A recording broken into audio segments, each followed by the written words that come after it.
Good morning everyone and welcome to the 14th meeting of 2025 of the Economy and the Fair Work Committee. Our first item of business is an evidence session on the skills delivery landscape. The purpose of these sessions is to consider how the current skills system is working, identify the actions needed to support businesses and to improve the skills supply chain, including green skills. I'm delighted to welcome our panel this morning. Victoria Erasmus, Sustainability Director of Tourist Hotels Group, Peter Proud, Chief Executive Officer and founder of Forit, and Ian Rogers, Chairman of the Scottish Decorators Federation. As always, an appeal to members and witnesses to keep questions and answers as concise as we possibly can. To kick off our session, can I ask the Deputy Convener to ask the first question? Good morning. Thank you very much for joining us, panel. I've got a couple of just what I would refer to as framing questions, and then the rest of the panel will come in. What I wanted to understand was, in your opinion, how well aligned is the current skills system and the provisioning of it with either your business or your sector needs? So it's almost kind of where we're at present. And I always make a rule that the first person who looks me right in the eye goes first. So, Victoria, it's too late. Perhaps you'd like to come in first. Thank you. Okay, so the tourism sector itself and hospitality, I would say it's been the biggest problem that we face is that trying to get that skilled labour in. And then when we do upskilling or training for the roles that are needed, there is a gap between good opportunities for courses for that delivery, and particularly around the chefing aspect of things and managerial skill sets within the sector. If you go to more rural economy, which is where our businesses are based, it's harder. Mm-hmm. So getting those courses and those opportunities is incredibly difficult locally. So then we're looking across Scotland. What would be very helpful is to have more locally based skills opportunities rather than having to go out with the Highland region for that. Okay, thank you. And Peter, can I bring you in, obviously in an entirely different sector and an entirely different location? I mean, I was an apprentice myself, so I did a software apprenticeship back in 1985. And, I think about my experiences there, and I think about the 7 people that went through that apprenticeship together. 5 ended up very, very successful with their own businesses and stuff. So, I wanted to kind of put that back in. So if you think about ours, we've just used a bit of tenacity to make it work. We've worked really hard with the kind of process from schools to FETHE. So we've tried every iteration. We've forged really good relationships with SDS. We've forged very good relationships with the university. We've had 28 kids now go through university. I say kids, right? So some of them have been in their 30s, but it's like having children when you take on apprentices. I've put 28 kids now through university. 18 have graduated, 14 have had first-class honours, and 4 have had 2-1s. Most of them have come from council estates. I came from a really kind of deprived area of Dunfermline called Abbey View, and so I've kind of replicated that by one of the things I think is a real problem is social economic mobility. So we focused on that as an organisation, and so what we've done is we've went very focused with the university. We did try to take kids from school. We found they weren't quite ready. So what we've done is we've doubled down on relationships with FE. So we've worked really closely with the local colleges and found people with HNDs. We get them with an HND. That's been a 2-year full-time course. So it means that when they come into the workplace, they're better ready. So they now do 1 day a week at university and 4 days with us. If you think about the salaries, I don't want to say exactly the salaries, but it's mid-20s for the 3rd year and up towards 30 for their 2nd, because they get 3rd year entry to university. So in the time that they do that 2 years, they're probably paid about 53,000, 54,000 with us. So, while getting a degree and 2 years work experience and some industry qualifications as well. So I think it's just been the tenacity of the company to make it work. But what we've done is we've made sure that the apprentices go back into the schools and the colleges as well. And then we brought the colleges into our workplace to talk about what we're doing. So yeah, we've actually put a lot of effort into it. So we started the first apprentices when we only had 9 staff, and we took two kids and put them through university. and that was in 2017. And we've had apprentices at university every year since. So yeah, I think it's tenacity. We've made it work and we've actually seen the value of it. But I think the focus point for us is get them with an HND, they come into the workplace where they're actually able to go into a department and start working properly and actually adding value to the company as well as adding value to themselves. That's very interesting. So what I'm hearing quite strongly is that you've used the term, we have made it work. You've developed an approach using the skills provisioning of various routes, and you've mentioned them in your remarks, and you've made it work. Okay, I just wanted to confirm that. Okay, great. Yeah, STS have been very supportive. Okay. Napier University has been very supportive. And then the local colleges have forged not contracts, but relationships with us to, let us kind of have access to their people going through their courses and go and speak to them. And then, when we then post the jobs, we get lots of applicants. Okay, and how about yourself, Ian, in your sector? Construction is slightly different. We fish in a slightly different pond in that. Schools are graded on a league basis and a number of A levels and O levels and things that they achieve academically, and they're funded that way to get that kind of path. We don't fish in that pond. We fish in the C grades and people with enhanced skills. I think we are very fortunate as an industry. We have a oversupply of people who want to join the construction industry. So we have, for every job that's advertised, we have several and sometimes several hundred applications depending on what sector it's in. The whole built environment has a different requirement as we go through the built environment. So we're successful, but we're lucky that we have our own training board. We have CITB, who we then, they are servants to the industry, and we task them with doing certain things.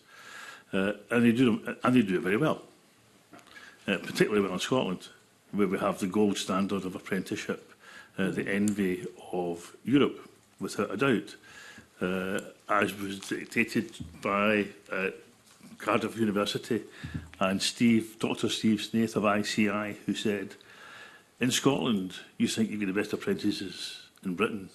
You haven't. He said, you think you've got the best apprentices in Europe. You haven't.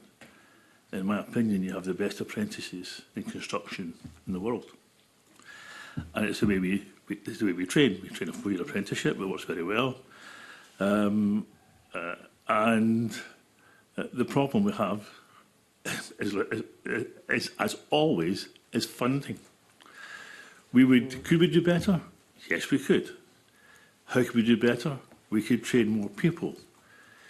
How can we train more people? We need more funding because we need more college places. They don't exist. Colleges won't put on courses for 1 year. They need a security over a time scale.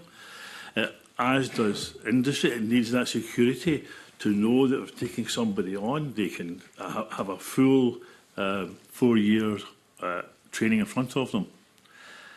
And if you're an apprentice, you're contributing to the economy of Scotland. Unfortunately, funding isn't equal. We don't fund vocational qualifications at the same level we fund academic qualifications. Both are 4-year courses, but you come out with a degree in one and you come out with an SCQF6 in the other. And if I say to parents, your child will get an SCQF6, they give you that kind of vacant look. What is an SCQF6? And what's it equivalent to?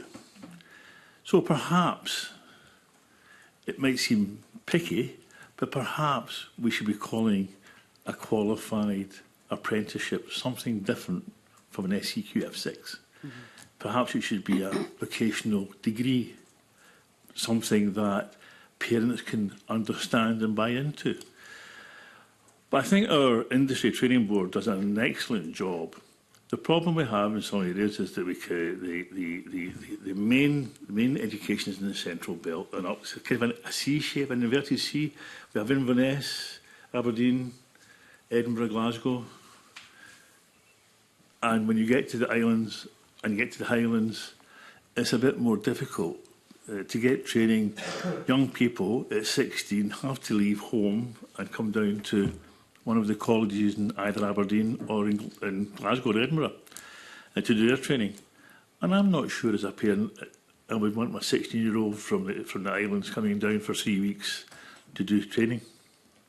So perhaps whilst we need the same qualifications nationally, I'm not sure that we couldn't deliver them in a different manner on the Highlands and Islands. You introduced a lot of themes which I suspect other members will want to But come in on. just to clarify something, I, as well as being the chairman of the SDF, the Decorative Federation, I also chair the Scottish Construction Skills Council for the PAN industry, which is the whole built environment, and I'm the chair of the Construction Skills Network for CITV, which you'll all be getting. You all get that information from what's happening, how much money we're spending, and how many people we need. So. My waistcoat buttons up over a number of chairmanships. Well, thank you very much. I'm going to leave it there, but I may want to come back in later if that's okay. Well, thank you so much. Can I bring in Murdo Fraser? Thank you, Convener. Good morning to the panel. Maybe just pick up the point you're making, Ian, about funding. One of the things the committee is quite interested in looking at is funding for apprenticeships, but also whether there's a different regime in Scotland compared to elsewhere in the UK and whether we can learn anything from them or vice versa. So I suppose my first question is, do any of you have any experience of dealing with apprenticeships or skills and training elsewhere in the UK that you can draw comparisons with? And there might be the answer to that is no, in which case we can move on very quickly. But Ian, I think you want to come in. Construction and apprenticeships in the south are going through a particularly difficult time just now, as are all apprenticeships in England. I think we're 40,000 down on where we should be. Funding is different because in Scotland you're not qualified in construction until you have reached, let's go back to the old days, SVQ3. In England you're deemed a craftsperson at NVQ2.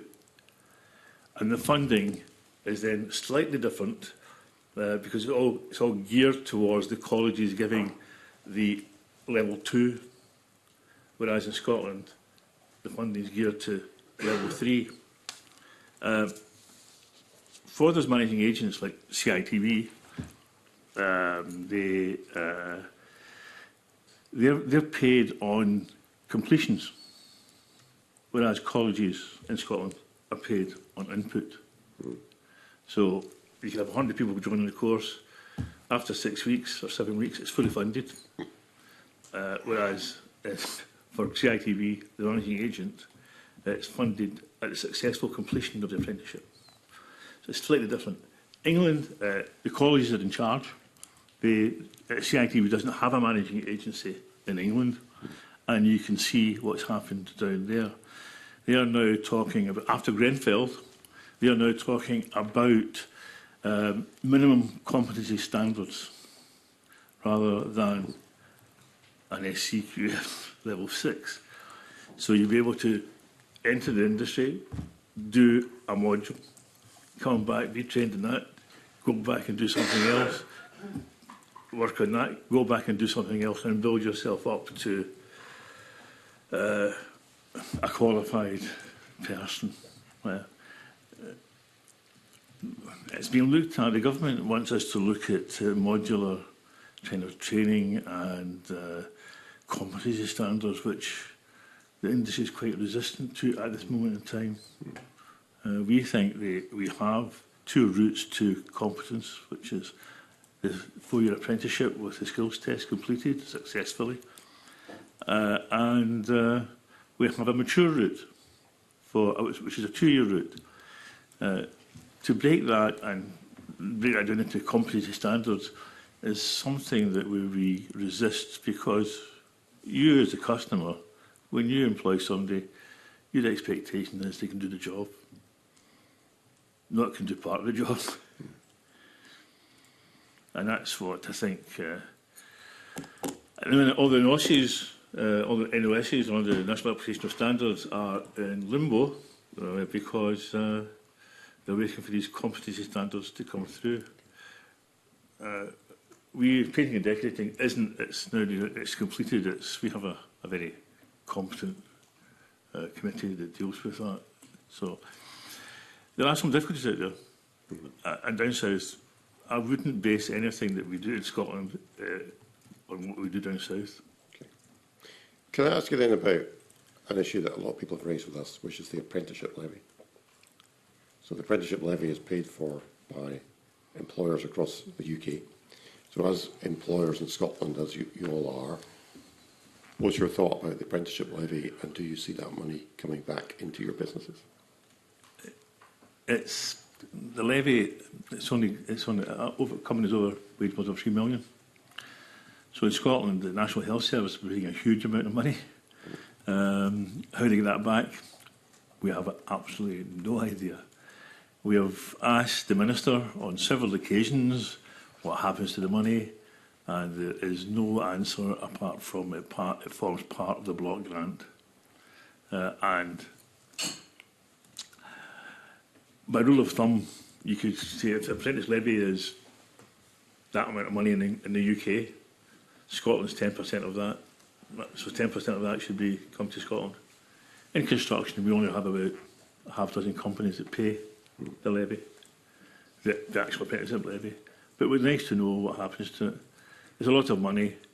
It could be better utilised, I think, if it was more transparent.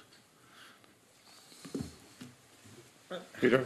I mean, I see our apprentices have been really valuable. I'm not too worried about paying a levy, you know, as long as it's reasonable. I think one of the things that frustrates me dealing with kind of government is that government, and especially like, people tend to know the cost of everything but the value of nothing. I see that every day when I deal with people from public sector. I come from much more of a corporate background where it's all about kind of value-based rather than cost-based. So I think as long as you can satisfy yourself that there's value there, which there obviously is, because if you don't have the future skills, then you're dead. I mean, my view is quite simple, is that if you're not prepared to invest in your own business through training, then why should anyone else invest in you? So I'm not too worried as long as it's something reasonable and you can justify it to yourself. So the levies don't make a big difference. I wanted to jump into the thing about, you know, England over Scotland. You know, because of the complexity of the English system, you have opportunities for people like you and Blair to build hundreds of millions of valuation companies by trying to facilitate matching up apprentices with colleges and the such like. And you know, if something like that happened in Scotland, I would be quite upset and fearful. You know, because I think there's organisations already in place that's doing that quite well in Scotland. So I think that's something. I think, you know, when I'm a great believer, I used to work for a very large, complex organisation, and you know, when the problem's complexity, the solution should be simplicity. So I think we should be looking to have, you know, small, targeted, simple organisations to focus on getting the right results. Okay, thank you. Victoria? Yep, and look, I would just agree with that. I think everyone knows now that investing in your team is, you know, you have to do it. There's no way around that, especially to have that workforce going forward. And I think it's the same with apprenticeships. I think people are going to be looking, and I'm talking about the hospitality sector and for private businesses, employing people is going to be very difficult going forward. So investing in your team makes more sense. And I think if you have to, you know, we've always had to pay for training, we've always had to pay for supporting our teams to get the best from them, and that's the same with the apprenticeship levy. I don't think there's going to be a massive kickback into that, because the value is going right back into your workplace, which is where it needs to be. So I don't think there's a massive problem with that. Okay. Second one point, to find a £50,000 a year person is between 7.5 and 10k in recruitment fees. So if you invest in that training, the levies aren't going to be 7.5 to 10k, and you can very quickly get in my sector somebody up to, you know, getting towards that level relatively quickly. So I think the levy fee won't be near that. So I think that's something you need to consider as well. Okay, thanks. Maybe I guess a slightly different question, going back to something Ian said a little bit earlier around the way we regard apprentices as against those with degrees. So one issue the committee is quite interested in is graduate apprenticeships, where people work and study but come out with a degree at the end, but also have worked their way through. Have any of you got any experience or views on the value of graduate apprenticeships? That's all I've done. Yeah. Yeah, that's all I've done. Yeah. I'm working with which institutions? One, just Napier Napier. and SDS. Yeah. So we've done, that's what I'm saying, we've done 28 so far. And we've had, if you look at the kind of, you know, I look at the sickness levels, and if you look at the resilience of the kids, they're working 4 days a week for us. You know, a couple are married, a couple have got young children, and they're coming out with better results than the full-time students. Yeah. So, you know, as I said, we've got another 4 graduating this year. We've had 14 first-class honours and 4 2-1s out of 18 people graduate. And this is kids that are not from privileged backgrounds. You know, one of our apprentices was homeless when I kind of sofa surfing when I met her. And she's now a team lead of a software group. You know, and I think that's one of the things that's really important. It's not just investing for just now, it's investing for the future. So if you think about the skill sets that they are gaining through their apprenticeship, they're able to take that on into their future careers. So yeah, I mean, when she graduated, her dad actually came and hugged me and thanked me for getting his daughter back. So it's that kind of impact that you can make on these people's lives. You know, one of them was dyslexic, and his thesis got published last year, and that was with full-time and part-time, you know, students. So I think one of the things that needs to be focused on a little bit more is the social economic mobility that apprenticeships bring to get people out of poverty. You know, because certainly when I was at school, the aspiration for me at Woodmill High School was, if you're quite smart, you could be a sparky at Rosyth Dockyard. You know, I ended up going on to be a senior director for Microsoft in Seattle with, you know, quite a big job, and we've dragged a lot of people because of that. So I think, you know, one of the things that I think we're lacking in Scotland is inspiration into kids in council estates, so they have the self-aspiration to engage with education, to create opportunity for themselves. So I think if we can start to get that inspiration to show and celebrate that have an aspiration to take on, you know, because the only person that's going to look after you for your whole life is you. So if we teach people to get themselves educated today, then they're going to be, and we are really tough on our kids, right, that work for us. It's like, you're not here to scrape through a degree, you're here to get a first-class honours or do really well. And we kind of celebrate their exam results, so they've got to share them, and nobody wants to be last in the pecking order, not because we fire them or we're bad to them or anything, just because they've got self-pride in what they do. From a construction perspective, it's really the professions in the construction perspective in that area who are doing graduate degrees, graduate apprenticeships. We did, it's not the trades or the crafts. Yeah. It's that professional element of the industry. One point, I've got a few friends that have got kids who are going down the accountancy and legal route. So there's also accountancy and legal routes for the chartered qualifications.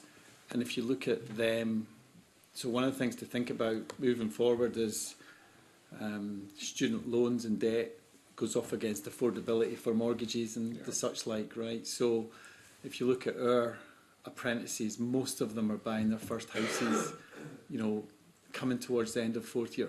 You know, they tend to be pretty, you know, reasonable flats, right, cheap flats, but, you know, if you get onto the housing market as soon as possible, then instead of paying money to landlords and you're actually starting to create, you know, asset for yourself, that's really important. So one of the things that we make sure we do is we have like financial planning clinics and mortgage clinics and the such like for all of our apprentices and everyone in the company, so that people can think about the long term, because the long term comes closer, you know, very quickly, and the quicker you plan for the long term, the better. So it's that kind of, you know, not just kind of the economic, educational training, it's more vocational and life skills as well that they can get out of apprentices. I think that's really important. Right. Sorry to say so much. Victoria, do you want to add anything? No, I suppose that In the hospitality sector, obviously, we're not in the same Yep. for the apprenticeships in that respect. But what we see them as is stepping stones for them to develop themselves as individuals. Yep. So it's a tricky one because you, at the beginning, I was asked about the skills that come in, particularly within the sector. And one of the sort of the main skills that we are really addressing is that disability employment gap. And that is also within apprenticeships. So one of the biggest issues that I have is how do we support that level of inclusion within that apprenticeship opportunities, and the hospitality sector is addressing that. So I suppose my ask would be to really take that into consideration when you are looking at restructuring and putting things in a process, how that level of inclusion and accessibility to apprenticeships from schools and into colleges or whichever way it goes, or in the workforce, needs to be there. As an employer looking at apprenticeships, we absolutely see the value in what it's bringing and what it needs, but we're also having to put in skills like accessible communication, resilience building, mental health and first aid training. These are all things that are having to come in to support apprenticeships. So as a private business, there's a lot going on behind the scene to have that apprentice within the businesses. And that can't be underestimated or forgotten about. I know that we're talking a lot, or we haven't really mentioned kind of the green skills aspect of things, but you only have to look at what's happening up north with the Workforce North option that's coming up just now with SDS, UHI, HIE, and seeing and businesses, and seeing how that's all coming together to address the sort of the construction aspect need and the green skills that are coming forward that's needed too. So that's what you there. All right, thank you. Thanks, Monica. Let's bring Kevin Stewart with supplementary. Thank you very much, Convener. And the words diversity, equality and inclusion have become dirty words in the minds of some right-wing politicians from here and elsewhere in recent times. But you're describing to me, Peter and Victoria, having a workforce that includes all, and that having these folks can be inspirational for both them, but also for your companies. A lot of folk, Peter, would say that what you have done in terms of bringing in folk from council estates, folks who are dyslexic, somebody that's been homeless, is a bit of a gamble. But what you're describing to me, basically, is a workforce that suits you, who have aspired and have attained.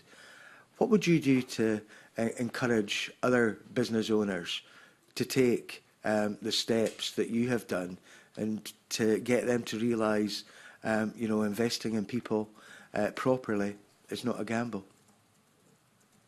I just want to take that first. I mean, Please. I've done lots of that. I've got maybe 20 odd companies that have come to me and followed what we've done. So we've, actually one of the things that Skills Development Scotland did do quite well, when I've been engaged with them, is actually get us to speak to other people like that. So I can give many examples of companies that have taken on apprentices, because, the initial thing was, it's a big overhead. And I think, we did see it as a relatively large overhead when we were taking people straight from school, because they just weren't ready to come into a workforce like mine. But actually getting them coming out of college and getting them straight into university. I mean, if you think about colleges, the colleges that do 2 years full time, and actually they've got a degree of competency coming out with an HND. I don't understand SVQ 2, 3, 4, 7 and all that. I get confused, right? I think about, I think we should just go back to OND, HND, and then Ordinary National Diploma, High National Diploma, and then into degree levels. We've paired, and we've had apprentices go and speak to other companies and to the colleges and to the schools. So we've done a lot of that, and I think that's something that everyone has a duty to do. And we've been very vocal, on social media like LinkedIn, about the power of apprenticeships, and we've celebrated the success of the apprentices, and people have copied. I think the key message to get to them is that it's fine, there's a cost, but the value outweighs that significantly, and I think that's something that we've done quite a good job of as a company. Thank you. It's good to hear that you are taking on that ambassadorial role, as are your apprentices who have been successful. I hope that others will follow suit in that regard. Victoria, on those issues which you touched upon as well. Yeah, I mean, look, I have 4 teenagers. My 3rd son has severe autism and learning difficulties. And so I am really passionate about what the world of work looks like for him. And that's where apprenticeships are really good, because they are on job and they can train as they can go. But before you can even get to him being in the workplace has to be set up for that kind of employment. And that's the bit that I get really frustrated about, with how do you actually have diversity, equity and inclusion embedded in your business, so you're not adapting all the time. I don't particularly like the word adapt. I think if we're getting it right, then it should be embedded within your ethos and your culture. But that doesn't happen overnight. We spent about a year doing diversity training, looking at our lived experience within our teams, growing it from there, before we even remotely did our first supported employment opportunity within the businesses. Mainly because if you haven't got the people behind you, it will not work. And unfortunately, that disability employment gap is pretty appalling in Scotland, and it gets worse as you go further up north. And that can be addressed. The best thing for me was using Skills Development Scotland. They were phenomenal at helping with their Skills for Growth programme, looking at the opportunities within that. It was having that person come in, and I'll be eternally grateful for them for that, sitting with me, working out, looking at the teams we've got, looking at the skills, how we can actually get them to be able to do the role that they want to do. We have completely transformed how we operate as a business. You know, we do social stories for coming, just even to come into the business for a job. We have a recruitment social story. We have, you can come in, you can come in, you have the questions before, you can have photographs of people who are interviewing you before, you can have, you can sit down an inside-outside movement interview. We want to see the people. We don't want to see them come, because it doesn't work that way. But it's, for me, the frustration is businesses need to be set up for that type of inclusion, for that type of employment, to address some massive issues that need to be addressed. You know, like I say, we are literally leading the way when it comes to hospitality around inclusion. We just don't advertise it because they're people, and I won't advertise people. But you only have to listen to the stories for our teams and the apprenticeships that we have. I mean, I decry anyone to go into the you know, the SDS or the awards, or you listen to the individuals and what it actually impacts and how it impacts their lives and what it means to them. I mean, we can give you countless stories about success stories with apprenticeships, but we can equally give you the work that's gone on behind to make sure that those apprenticeships have taken place. And that's the bit that needs to be really looked at. We can all offer them, but they're not going to be successful unless the groundwork's being done within the businesses, and that's the bit we need the support with. And that is that forward-facing agency that's coming to help support, whether it be SDS or, you know, developing the young workforce. We need those people in our businesses to help us get where we need to get to, so that that apprenticeship is the best it can be and it can be offered further. Now, obviously, I'm not in construction or in that side, but from hospitality, we are people-facing. So, but we can offer 1 hour a week to full-time employment, so the flexibility's in there. But then you also are dealing with in-work poverty. You know, we're a real living wage employer, but you're not going to make it on 1 hour a week. Yeah. So we have food banks in our businesses. We have, you know, we're having to do all these different kind of initiatives just to get people the opportunity in a really difficult time. It's difficult to operate. There's high costs. People are struggling, and they're bringing all that into the workplace that we're having to unpick as well, whilst offering these opportunities. So there's lots in that. So you've rightly said that we can only be inspired to hear some of the stories of how folk have aspired in apprenticeships and in work. But many employers have not really heard those stories and are not willing to move forward in employing particularly neurodiverse folk. How do we get the stories right out there, not just in the internal award ceremonies and the rest of it? How do we get those stories out there so that others will be brave and employ folk from neurodiverse backgrounds? I've been asked that a lot, and it's for me, it's really simple. You start with a lived experience in your own teams. You don't have to look outside to see the diversity that's happening inside your teams. And if you can have those honest and open, transparent conversations, that's the starting point. I'm not talking about going from here to neurodiversity training to doing everything else, because trust me, once you start looking at what your teams are dealing with and you grow it from what they have and you build it out from there, you'll start bringing it in. And they get inspired because they're like, oh, actually, it's not so bad. Most of it's fear-led. Most people are worried they're going to be saying the wrong thing, doing the wrong thing, say the wrong thing. But actually, if you're authentic and you're having those conversations and you're saying, look, we're going to pull this jar down and we're going to look at this jar open and honestly, and let's just have this conversation, they're more they're happy to engage with it. But we don't, because we like to stick to what we've always done, and we are not able to do that anymore. We're not going back to that 2019 mindset anymore. We're having to move or thrive forward. So I think it's just the honest, if we can just get people to look at what's happening in their own businesses and then start looking at what they can do. It's not going to happen overnight. It is little tiny steps that lead to massive change. And every business should be involved in it, not just the big businesses. I mean, most of our businesses are SMEs.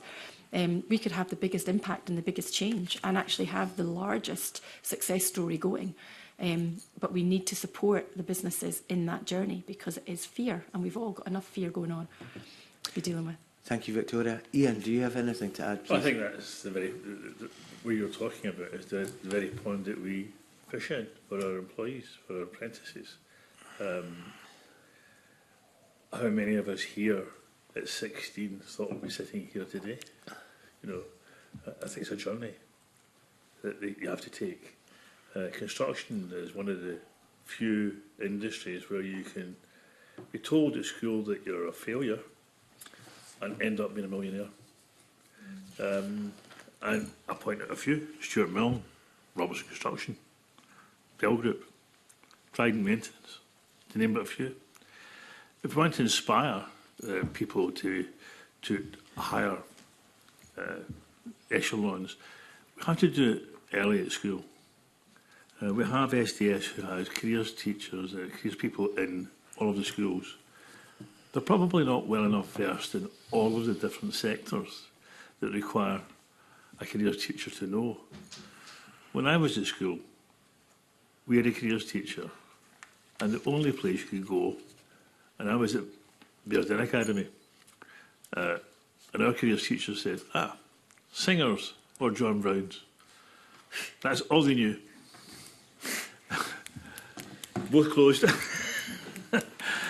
But when I was at school, I didn't think I'd be sitting here. I didn't think I'd be the chairman of the Federation. I didn't think I'd be chairing all these different committees. It was a journey. And it's in yourself whether you want to make it or not. Some people don't want to do any more than just be tradesmen. Some people want their own businesses. Some people want bigger businesses. For those people, we have to have ways of teaching them to get there. You know, we're trying to get federations and industry bodies to be cradle to grave, as well as CITB to be cradle to grave. We can give tremendous training courses. You just can't get people to, everybody, to go there. We will always get some who are hugely successful and some who are quite happy without responsibilities. So we have to have industries that can accept both of those types of people. And diversity, inclusion, with an equal pay, equal opportunities sector, I don't see a huge queue of females wanting to join the industry. If there were, we would employ them. As a sector, painting and decorating. Why is that, Ian? Because, you know, my own knowledge of construction and some construction companies, you can see that some businesses have many more women apprentices than others. What makes the difference between the likes of Ashley and Ayrshire, who I've come across before, who on site often had a lot of women apprentices, compared to others who, you know, have none? It's a generational thing. It's an attitude thing. It's I don't see an awful lot of women who want to work in the sector in reality. It's a transient business. To be told as a female you're working in Glasgow today and you're working in Aberdeen tomorrow, I don't think a lot of females can deal with that, especially with their families. So unless we put in creches into Tier 1 contractors and other businesses, it's difficult for them. It's not awfully aspirational. And if you look at the continent now, if you look at where has been historically hugely successful in bringing females into construction, you look at Scandinavia, they have been hugely successful. But if you look at it now, the females are reverting back to a different role, away from construction, back into, I would call it a caring role, a more caring role, into the caring professions, and leaving construction. So there's a lot of work to be done, and for painting, our sector, painting and decorating, it attracts more females than most, but they come into the industry with a different mindset from the males. They come in with an idea that maybe they didn't do so well at school, but they can go through an apprenticeship, get their SCQF6, and with that qualification, they can enter college and do interior design, and lots of them become interior designers. But that's a decision they make early on. That's not a decision. That's a kind of they have that more long look at life than many males. Can I make a point on that one? Yeah, please, Peter. So, if you think, I mean, I worked for Microsoft for 19 years. You know, and 9 of those in Seattle. So when I joined, there was 12,000 people, and when I left, there was 200,000. So I went through that growth, and you know, if you put things into perspective, on the campus I worked, Amazon was next door, and the GDP of the two companies, if you took their revenue, made them a country, it'd be between Turkey and Switzerland, right? So, you know, so I've seen growth and scale, right? And so some of this is from my experiences there, and some of it's from my experiences running this company. But I actually started serendipitously. I never really wanted to be a founder of a company, but it just happened. So if you think about our industry and our company, if you think about, and can I say girls and boys, right? Because it's just easy for me to say that, right? So, and it's not being derogatory, it's just this way, right? So there's this push in software to get girls into software development, and it just seems to be a skill that they don't want to do. It just doesn't seem to fit with. But if you think about our industry, you know, getting a software product to market, there's the product definition, which is about, you know, business analysts and actually writing the specs of what the software is to be. There's the product architecture, there's the build and the test of the software. There's the pre-production, there's the service delivery, there's the HR round about it, there's the sales, there's the marketing, you know, there's the training. And so if you look at organisations, you know, like mine, you know, most of the project managers are actually girls, and most of the software engineers are boys. The business analysts are girls, the marketing people tend to be girls. And so what that means for the pay gap analysis is that actually it's pretty good, because the kind of, you know, the difficult things about building software is not actually the writing the code. That's relatively, I'll say relatively, right? It's relatively easy to do once you get to that point in time. The difficult bit is defining what the code's got to be in the first place, and that's all about communication and sharing. So it's about collaboration, it's about sharing, it's about writing stories, you know, and that is where we see in our organisation, and I saw at Microsoft as well, where the predominantly girls went into that role, and the guys actually the boys went into writing software. So, you know, and don't kill me for using those terms, right? It just makes sense, like, could say be whatever you want, right? But you know, and then when it gets into the kind of pre-production and the service delivery, so interfacing with clients, which is quite difficult to do, and it's also a technical role, we tend to see that as predominantly starting to become more females doing that as well. And we've seen our apprentices, you know, coming through, and we tended to make sure we had a balance. As soon as they got past the kind of apprenticeship and they graduated as a software engineer, they wanted to go more into the project management, scale, the scrum leads, the service delivery managers. So they seem to want to jump into more of the management roles quicker than the boys. So there's something to think about. And this is from quite a large subset of people from a big organisation. So I think what we need to start to do is be quite honest with what skills are needed. You know, collaboration and, you know, communication is very, very important in the software industry.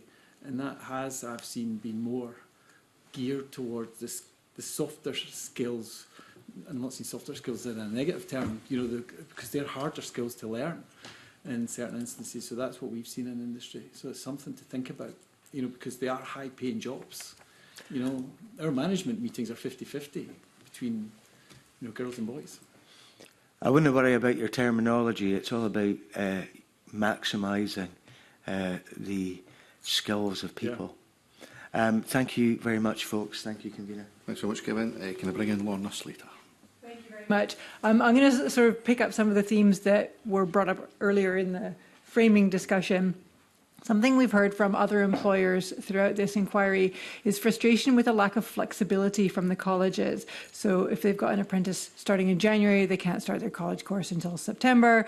The lecture isn't available on a certain day, so the students have to go 3 half days instead of 1 whole day, which makes their work day much more complicated, that kind of thing. So I'd be interested in your comments on the flexibility of colleges, not only for supporting apprentices, but for supporting, I guess, more traditional young students, but also mature students.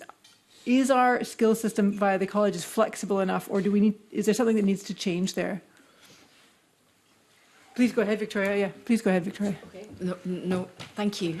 So, other hat on, I chair the UHI Inverness College as well. And so for me, as a business owner, looking for courses for or opportunities, apprenticeship opportunities for my teams, I would say that it is difficult trying to find them to fit in. But in hospitality, what kind of helps is where we would be looking, obviously not in the summer when everyone's really busy. So it kind of helps, the timetable kind of helps from us from that point of view. I definitely think there is a need for more communication between businesses and colleges. I think there needs to be more demand-led conversations about what is actually needed within sectors and the colleges. So I go back to the Workforce North as an example of how the college, the UHI partnership, HIE, SDS have come together with the business and gone, right, what do we need from that green skills? How can we make this work? And put that into place. So that's an example of how it can work. And actually, that's the kind of thing that not just within the, I hate using the word green sector because I think every role in my business is green because we have responsible receptionists, we have sustainable chefs. Everybody is responsible in our business. It's before their title. But if we go with the energy or renewable side of things, then that partnership is there. I think it just needs to be more. And also then who does that? Because, you know, if you're talking about SMEs, how do we individually do it? Do we do it collectively? Is there an opportunity to really engage more meaningfully as a business community with colleges so that like you say, how do you inform them to have the lecturers on at the right time if they don't know that that's not the right time? So the communication, the business community needs to also be very heavily involved in helping tailor what's required.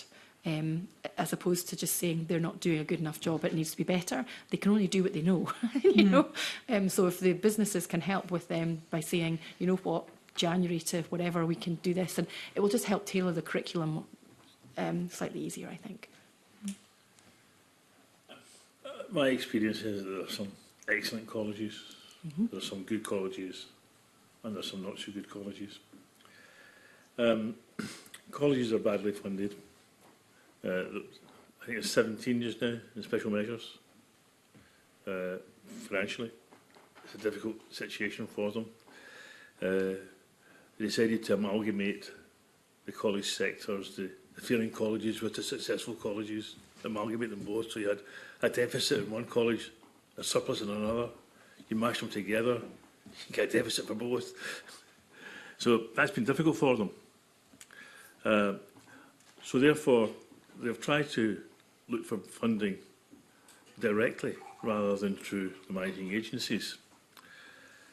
But under the Freedom of Information Act, we asked Skills Development Scotland how CITB completion rates were against those colleges who, I'm going to call them managing agency colleges, colleges get fully funded.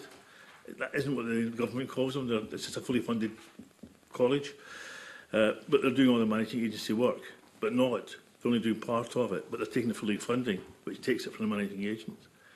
And CITB were up to 46% better than the combined colleges who, I'll call them, de facto managing agents. That's a huge difference. And it gives you an idea of, if you give all the funding to colleges, you give all the responsibility to colleges and all the authority to colleges. Colleges only have to tell construction CITB 8 weeks in advance to closing a course. Now, those candidates could be halfway through a qualification and the course is being closed. Take Edinburgh. One of the things that's badly needed in Edinburgh is stonemasons. And what do? We close the stonemasonry course because it's not economic. It might not be economic, but it's badly required, and it's a danger to society if it's not. Anybody who's walking through Edinburgh could be killed if it's not done properly. And that could happen to any construction course. In fact, it could happen to any course if you put colleges completely in control of things. Also, colleges work almost like a school's timetable. When kids go from the industry, they work in an industry timetable, which is 8 o'clock start, 4:30 finish. Now, if we get colleges to do that, we could actually shorten the time that the candidates are in college. But that might cause some problems with unions, asking lecturers to work an industrial week. Lots of colleges are very good and want to work with industry. Lots of colleges don't. So there is that mismatch of where do you put your money.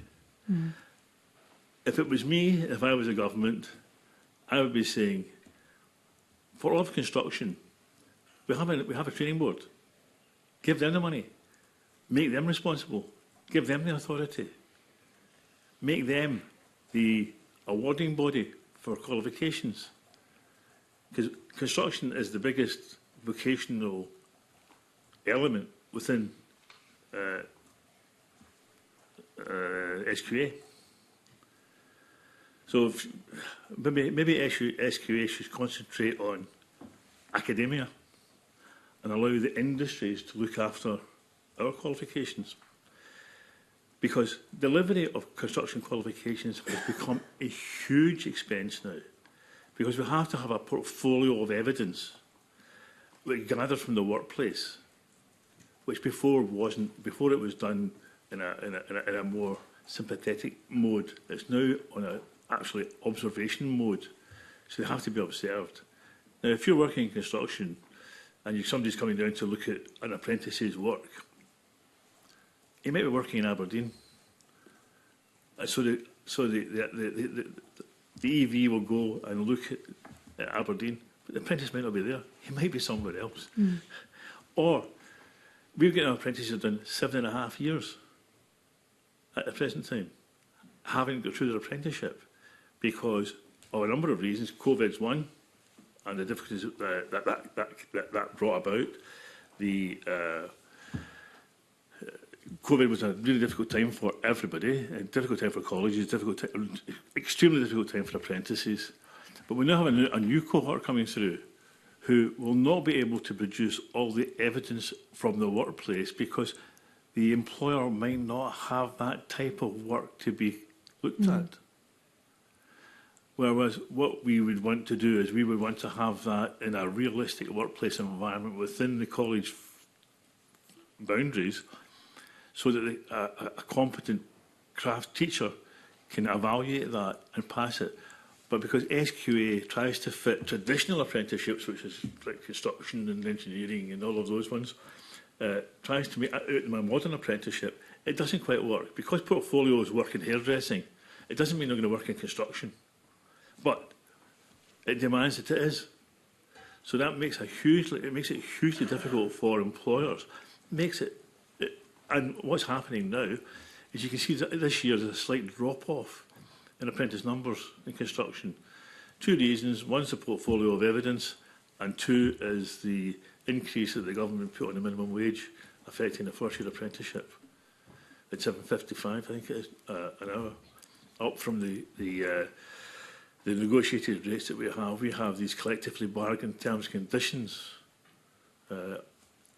which we agree with the union. That was just the government just walked right through that and gave them a completely different wage scale, which some employers are finding difficult, especially with the imposition of the national insurance increases. Peter, did you have any on the colleges and flexibility? I mean, I've only really dealt with the universities, right? But I mean, my view is quite simple in that anything that's bespoke tends to be expensive and not able to scale. So it depends on what we're trying to do here, right? We're trying to kind of build a scalable solution where we can get lots of people through, or we're kind of trying kind of just have a couple of simple examples, right? So I found the university to be really quite flexible, but also if you look, it should be a little bit competitive too. So some universities go for the 1 day a week approach at university, and others go for the 12 weeks, you know, course and then back into the workplace. So I think it's up to the employer to decide which works for them because they've got choice. Our apprentices, 70% of their coursework is based around about the projects and the work that they do working for us. So, you know, we work, you know, because we've done it now for quite a few years, we've got a pretty good process. But actually, I don't think having a kind of process and you know, our students follow the academic year, the same as full-time students. The only difference is they do trimesters instead of semesters, so they do three terms instead of 2, and the third term is based around about, you know, a project that they do with the work that we're doing. So there is a rigid process of they start at the same time as the normal students, they graduate a term later, 2 years later. But you know, I don't see the rigidity as being a bad thing. It makes it easier for employers to plan. So if you're going into it, you know, you can commit, you know exactly the cadence, you know when the exams are, you know. So I think flexibility necessarily is not always a good thing. But, you know, I think there's enough flexibility within the coursework and what they're doing. But I think the time is something that is quite good for employers because it's predictable. It feels to me like there is a strong move toward workplace learning, and that is for every type of learning, whether it's academic learning or vocational learning. I myself, I'm an electromechanical engineer, and I did a workplace learning scheme in North America. That's common over there, and it's starting to be more common here with the graduate apprentices. I'm interested, Peter, in what you're saying about doing the sort of week by week one versus chunks of time in industry and chunks of time, which was my experience. That's how we did it at my university. Am I right about that? Is workplace learning kind of the way of the future? What barriers are there to that model?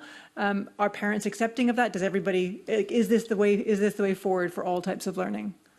Can I start with that? Yeah, please. So the universities are never able to keep up with us with regards to the tools that we use. We use the most modern tools to build software solutions. You know, we use the most modern methodologies. We are first into AI. We're very early on into, you know, everything. So, you know, the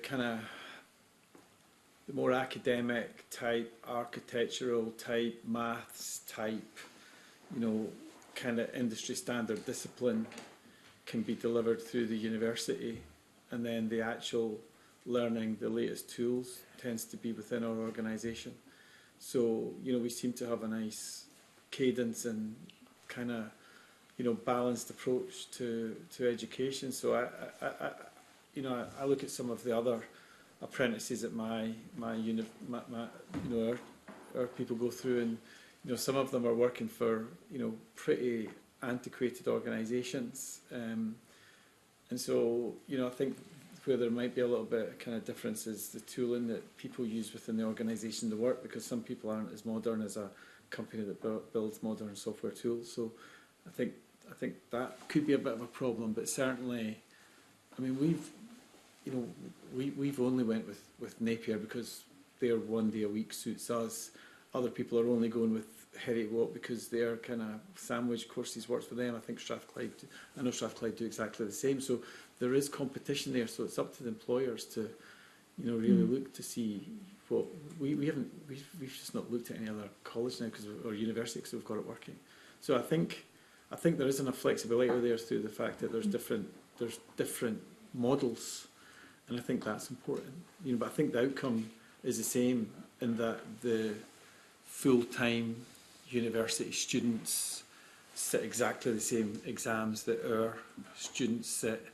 If you look at our dropout rates, I've had one person leave in their apprenticeship out of 28, and I was nervous about hiring him in the first place because he had a CV that just jumped around and never finished anything, and he kind of convinced me that he'd changed because he was an Olympic athlete and he had finished his athletics career, and he was wanting to get a job, and after a week he thought he was too good for university and said, I don't need to go. So I made the decision that he wasn't staying rather than he did, because I'd hired him as an apprentice, that he had to go to university, and I think he had a harsh lesson in life, especially when his mother phoned me and he phoned me begging to come back, and I said no. So I think, but I would challenge you to find a university that's got better dropout rates than I've got. One person out of 28 has left. They're in the middle of their course and not finished their degree, and that's one thing. There's something I was wanting to cover as well, and I don't know if you're going to come on to it, is if you think about student loans, our students don't have student loans. I think, and correct me if I'm wrong, I think the interest rate just now is about 6%. There's an acceleration to get to a level of salary to start paying that off. I think the levels my second year students that are fourth year at university are already past that, where they would be paying it off anyway. I think if you're not at that level, I think it would double within about 11 years. If you take the kind of natural log of 2, 6 was the point. You divide the interest rate by 70, and then that tells you how long it takes to double. So I think I've got 11.4 years here. 50k debt becomes 100k within 11 years if you're not there, right? So that's a burden that we want to try and get away from. So I think that's something that as a committee, it's something you should be looking quite closely at. Is how do you not burden our youth with debt they're never going to be able to pay off in their career. And so I think there's a strong element of apprenticeships. The apprentice model can actually stop that burden that's going to be on our youth for a long time. Especially when it gets to the point where they think, I can never pay it off, so why do I care? So I think, that's clearly a strong pitch for workplace learning, and absolutely. I think that's true across the board. I'm interested in whether we agree that across the board and what barriers there are to doing more of that. Well, the built environment is all work-based learning, with underpinning knowledge coming from the college courses. It works very well. It's worked well for years. The problem we have really in construction in the built environment is everybody wants to get involved in telling us how to educate our young people. We have plethoras of committees that decide that we'll change the qualification here, we'll do that here, we'll do that there. The only people who really can tell you what to do is the industry itself. And we've had to shoehorn our desires into a modern apprenticeship framework, which is a traditional apprenticeship. It's been going back hundreds of years, and trying to do what is required for that. It can be a turn-off for many employers. You asked about barriers, and I think we're creatures of habit. So before you even get into the employment sector, we've been in a school environment, and parents, schools, like I say, I've got 4 kids, albeit they've all gone different ways and have different levels of ability. We still see them as the college, university route. We're not doing enough, I don't think, in the education sector where we're bringing along, and I'm talking from primary school, I'm also a teacher, so primary school level, to actually get the parents and the families, or the family unit or the support unit around them, to understand there are different options. Because I think the workplace, or what I see the workplace employment as being the biggest growth sector. I mean, I think people want to come in. They want to the way a young person in their early 20s now trying to study, as you know, with student loans and having out the debt, whereas they can actually do an apprenticeship or they can do in work, and actually they can keep working and have a house, and they can grow, and actually it gets them on the ladder, and it's really good. But that conversation needs to be happening earlier, and that's why I go with, as much as the businesses have to be involved in the college and the courses for when they're there, it also needs the business community to be involved in the education sector and looking at the proper careers and proper advice, but bringing those family units in, because without the families behind and the support behind, it will not work. And I also address the women not going into construction and hospitality. I actually have a hospitality company, a software company as well. And I think those conversations can also address that issue, but it needs to be at a younger age, because what's happening is we are then trying to address everything as an employer, and actually you're trying to unpick what the learned behaviour is, that this is the pathway they have to go down, and actually it's a really damning place, because we can give you millions of examples where we've had someone come in and work for us and they feel less because they didn't do well at school or they weren't academic, right? Whatever that means. Yep. And yet they come in, they do an apprenticeship, and they're like, actually, do you know what? I'm not, for their words, stupid, or I'm not unable to do it. Look what I've achieved. And the realisation of their self-value is totally missing. And that ability to have that self-value in the schools needs to be in. So, yeah, thank you. Lorna. We might have to, I don't know with the convener how we're doing on time, but yes, if you can be brief, and then I've got one more question. A number of years ago, there was a party in the Parliament here celebrating a young lady who was just qualified in stonemasonry. She was a mature young lady. She had been at university to do archaeology and done a course in archaeology, passed the course, couldn't get a job. Did a master's in it, went back to university, did a master's, paid for it in, or the people, passed that and couldn't get a job. And then decided she would like to be a stonemason and became a stonemason and was successful in that. And everybody was celebrating the fact that she had done stonemasonry. I was sitting there wondering, what happened to all that money that was spent on her doing these architectural, this course that she never did any work on. She never got a job in it. So I just wondered if that was a waste of money. I was sitting there thinking, well, if we're all celebrating her success, I was actually considering her failure, you know.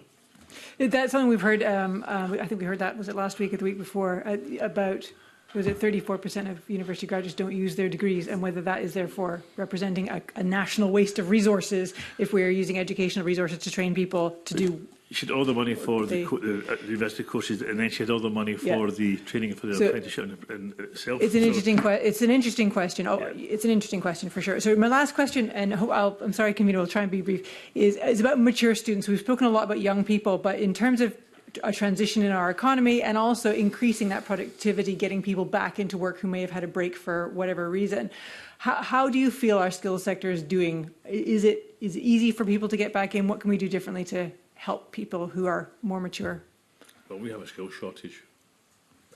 We'd welcome them back with open arms. All they need is apply. If they need more training, we can get it, and the industry pays for it.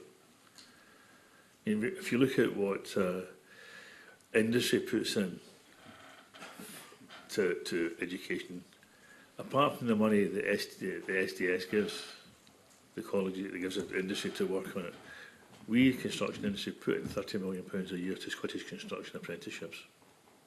It's a huge amount of money. And I don't know very many sectors that do that, but we do. So you're not seeing any particular barriers to mid-career people coming back or changing? None at all. Cool. I don't know if any of the other panellists have views. I don't know what the definition of a mature student is. So we've taken some people kind of early 30s. You know, I don't know if that's mature or not. I think as opposed to just coming straight out of school or straight out of, okay. yeah. So you know, I took people out of the armed forces. You know, that I think the aspiration for society was that they go and stand outside Tesco as a security guard. I think was the aspiration he told me that they had. And you know, I started him on a path down an apprenticeship route for software engineering, and you know, he just wasn't quite making it, but he was, because of his military background, he was very methodical and very organised, and that actually sits well for cyber security because it's a lot of process. So we put him down a cyber degree instead of a software degree, and he got a first class honours. You know, and he's now running a cyber team.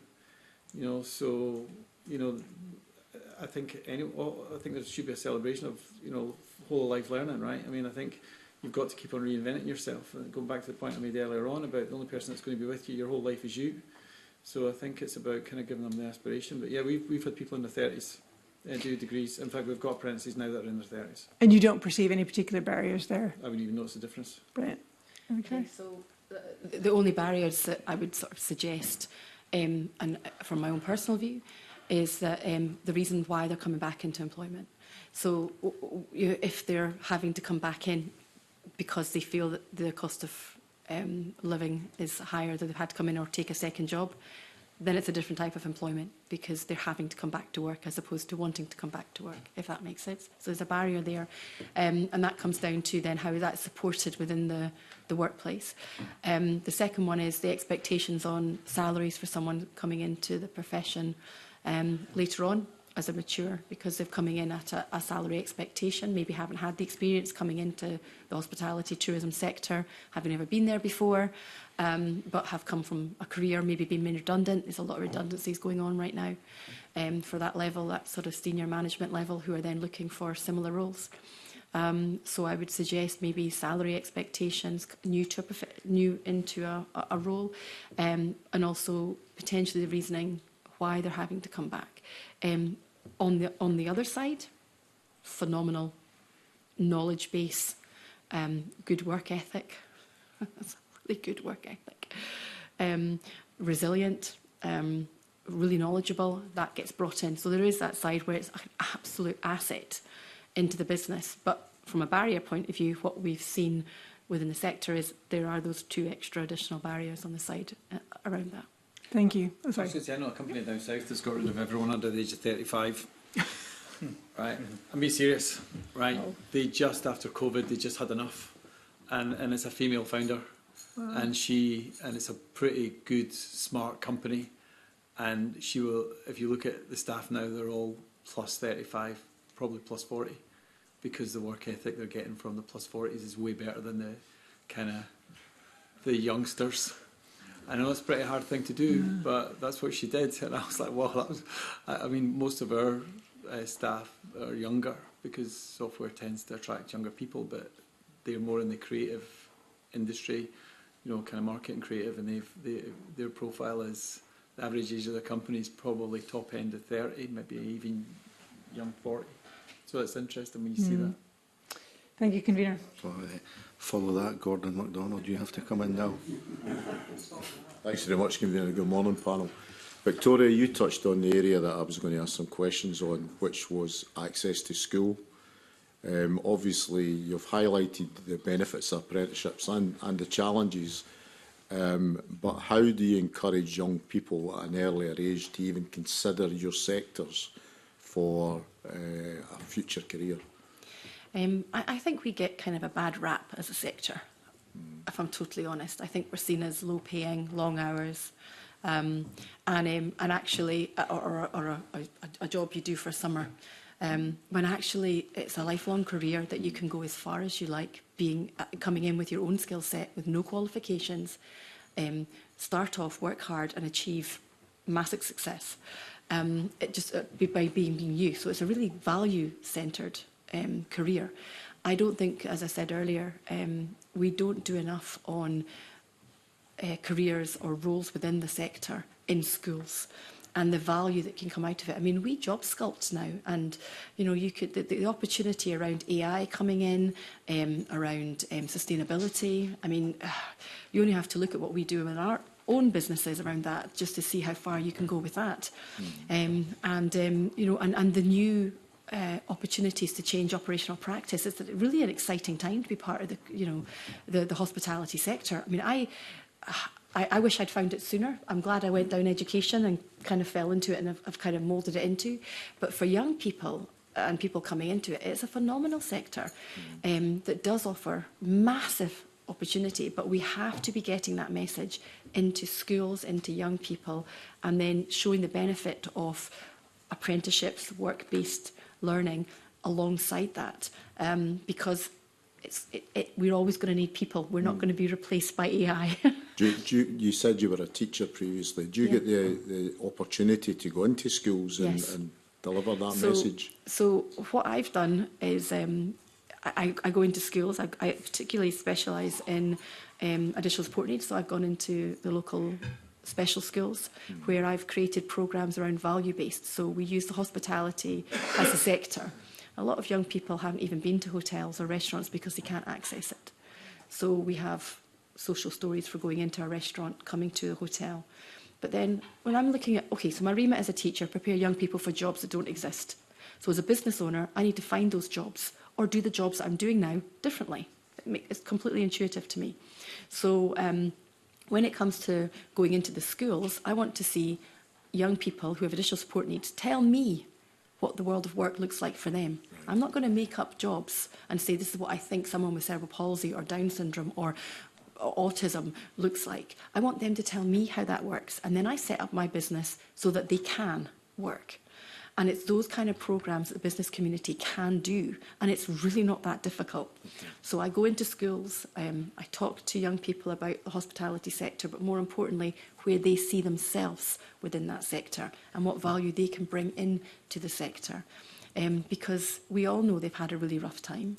You know, they've gone through COVID, economic instability. They've not had any of that.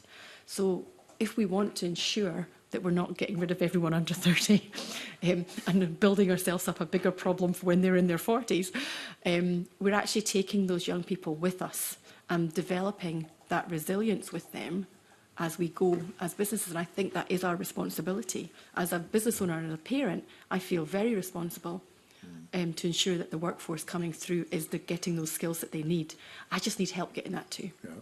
And my world of work and also developing young workforce, are they both fit for purpose in terms of encouraging people to look at other avenues? I think from a business point of view, they're the people that are front-facing for me.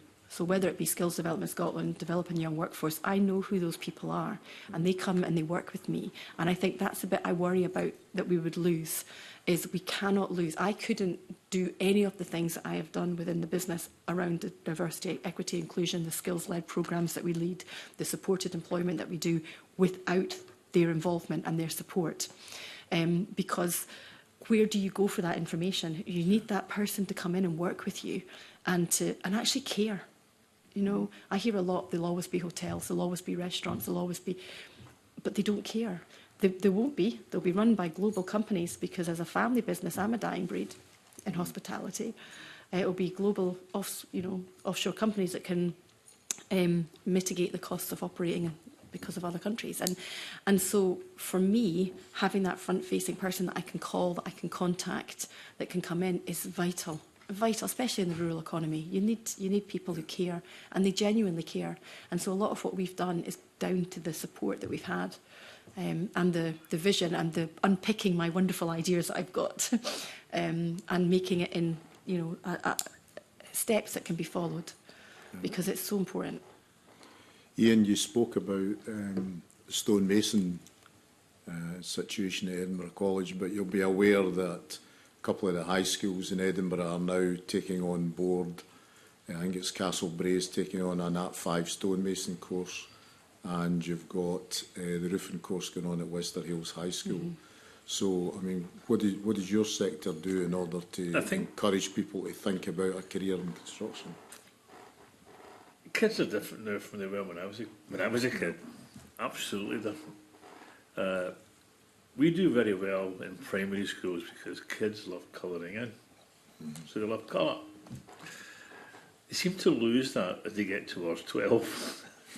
And when they get to secondary, they're probably starting to make their minds up, if they can, of where they'd like, what they'd like to do. Peer pressure at home is to do academia. Yeah. You're never going to change that. Yeah. So, in the pond we fish in, we've got to have that peer pressure telling them to go into a trade. In the built environment, 50 to 60% of candidates come what we call pre-matched. Pre-matched is when your parents or your uncle or somebody is in the industry and they bring you into the industry. That leaves 40% not pre-matched. So how do we convince that 40%, the parents of those 40%, that because the built environment is good for them? Because nothing happens in the world without the built environment. You know, if not, we all live in caves. You know? So we need the built environment. Roads, transport, power, everything comes from that built environment initially. So how do we promote that? I was up on the islands. I was up in Orkney, and I was talking to the MSP in Orkney, and I was talking to the college and the schools. Did a complete tour. Of all the kids that we spoke to, most of them were pre-matched by their parents in, what do you want to do? I want to be a farmer. I want to go fishing. Right? Coming a long way down the line is, I wouldn't mind being in construction. And I think we got half a dozen who were kind of interested in construction out of all of that. And the problem in the islands is it's a much more difficult problem. When something needs to get built in the islands, if it's a large project, you have to import a bigger company. Yeah. So the money that goes off the island rather than a circular economy within the island. So how can we actually get all the companies to come together to be much more efficient and do a kind of a pooled project for them? The MSP, I think it's a Liberal, was keen to try to explore that. But the exploration of that is difficult because companies become much more protective of themselves when you start getting forward, when you move forward to that. In the schools, we don't have enough vocational information. It's as simple as that. Well, we can't expect a careers teacher to know everything. Yeah. But is My World of Work a useful tool? It is for the 40%.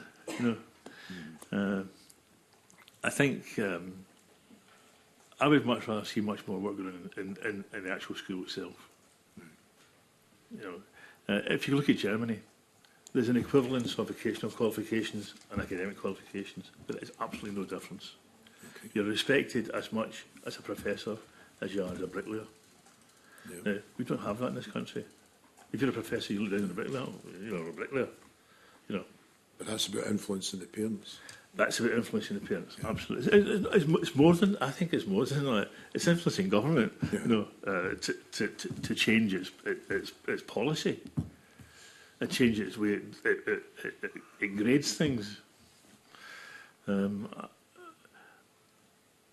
didn't actually go into construction. I was in newspapers for many a year in the Daily Record and Sunday Mail. And then the mafia came along and made me an offer that I couldn't refuse to go and work in construction. And I found that not in the tools, I dare to say, in sales and management.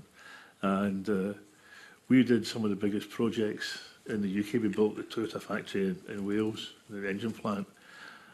And when we were tendering for that job, I went down to the site, which was completely just a field. And in my head, I visioned a factory there built with people going in and out of it.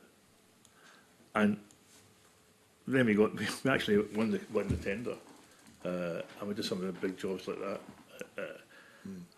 And I find that being in construction, you're not a value in life.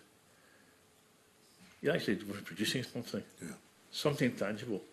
Yeah. How many people, how many bricklayers, how many joiners say to their kids, I did that, I built that.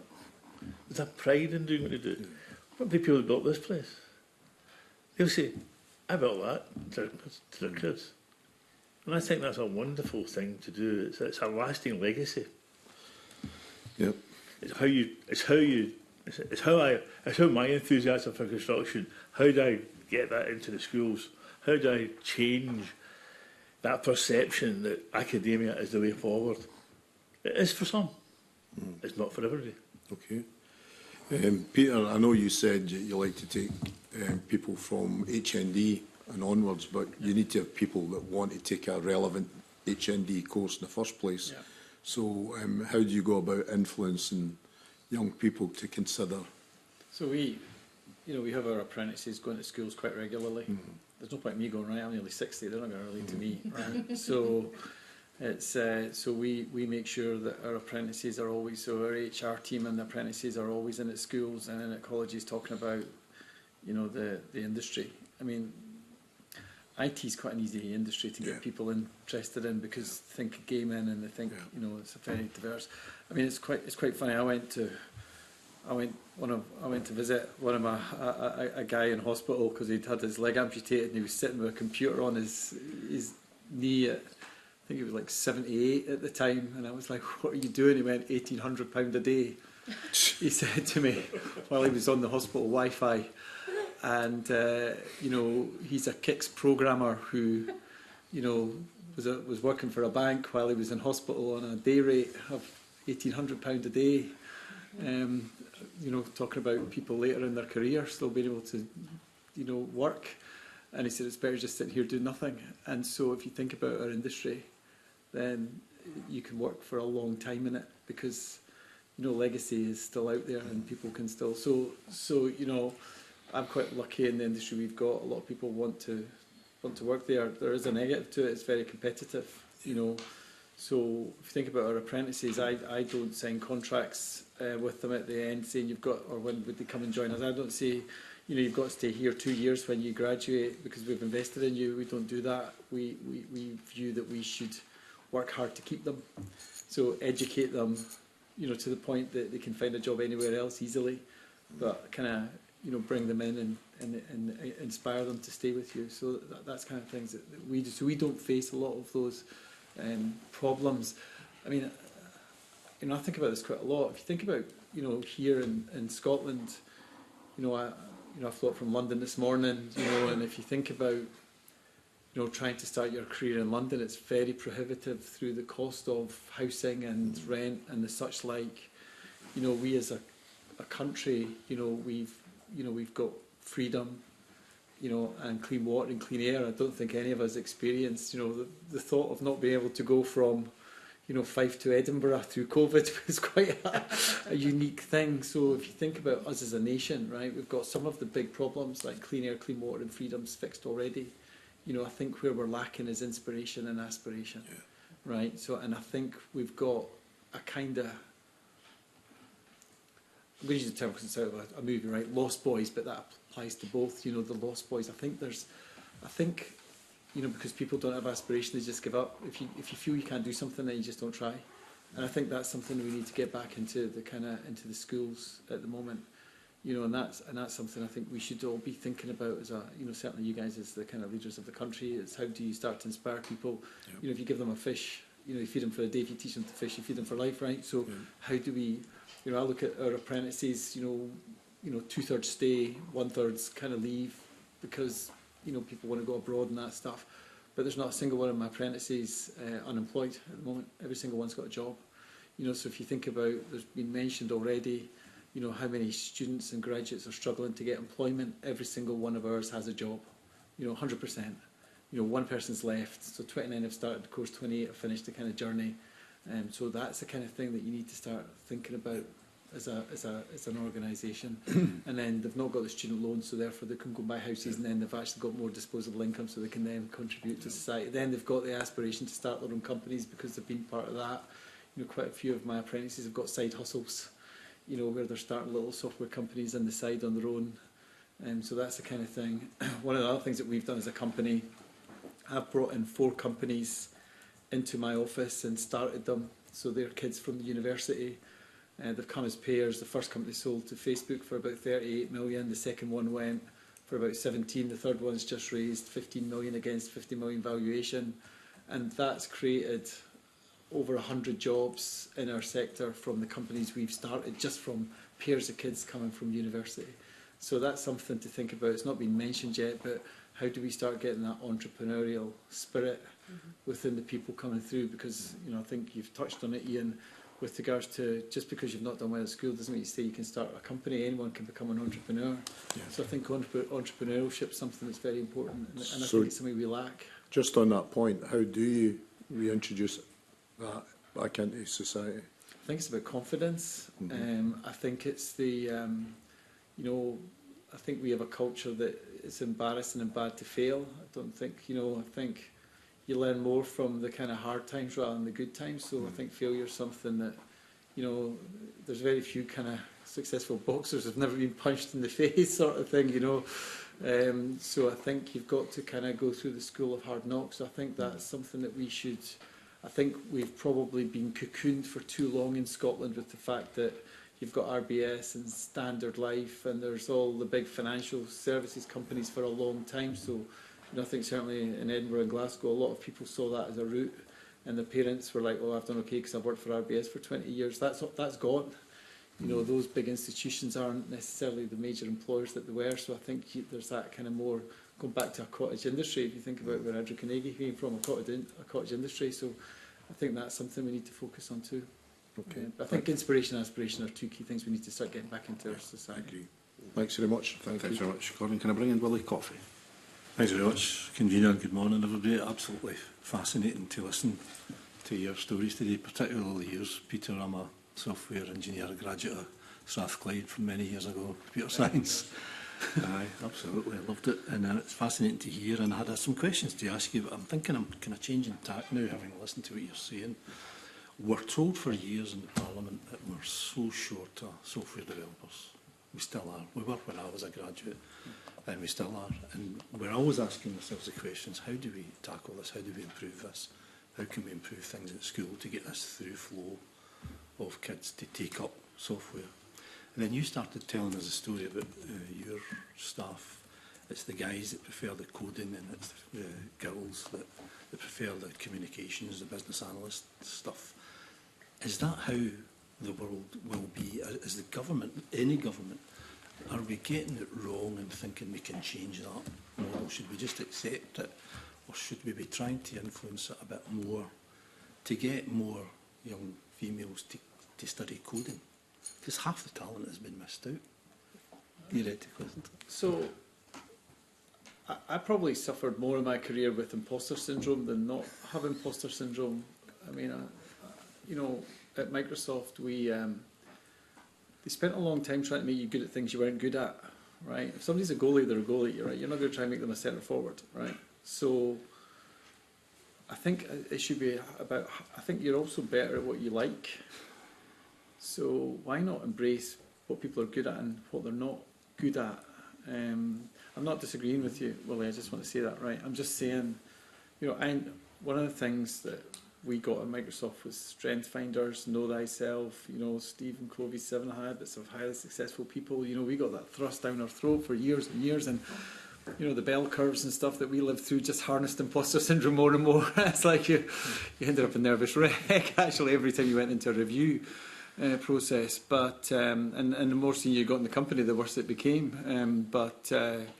So I think what's important, and also if you think about what's happening within software engineering, more and more of what we're doing is getting self-generated with AI as well. So AI is going to shift the industry quite a lot. So if you think about AI more and more is about defining the question you're asking of the system to get the right result. So that's about communication, just albeit you're communicating with a machine instead of a person, but it's still the same, you know. So I think